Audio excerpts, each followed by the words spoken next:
A British man who went to fight for the International Legion in Ukraine has been found dead in a body of water with his hands bound behind his back. Brenda Chadwick, aged 31, from Burnley, served as a Scots guard in the British Army from 2011 to 2015. With me is our news correspondent Joe Inwood. What more do we know, Joe? So that message came from his mum Brenda, and she was speaking to one of our colleagues. And actually, we understand he died back in July, but it's only now that the news has come out. Obviously, a painful thing for the family. They wouldn't want to speak about it too quickly. As you're saying there, he was found with his hands tied behind his back in a body of water. People, of course, we don't know the circumstances, but that does have a clear implication that he had been captured because his hands were tied. Obviously a devastating thing for the family. They were talking about how he's a much-loved son, and of course this is leaving a terrible hole in their lives.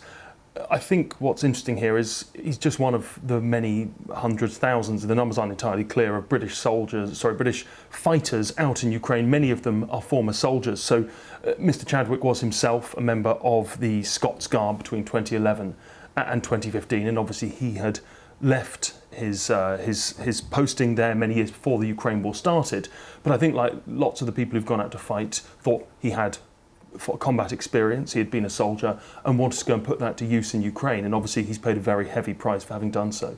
And it does bring to the fore really the many risks that, as you've mentioned, many people who do go and fight in Ukraine face. Yeah, it's not known exactly how many foreign soldiers there are. Estimates that about 20,000 members of the Foreign Legion, although they keep it very close. I mean, I was out in Ukraine at the start of the war, and I was interviewing various soldiers former soldiers who were fighting for the Foreign Legion, and they were talking about how it really was nothing they'd experienced before. Because what's interesting about the experience of former soldiers going out and fighting in Ukraine is, especially if they're part of a Western, or were a member of a Western military, they've never been part of combat where they don't have air superiority.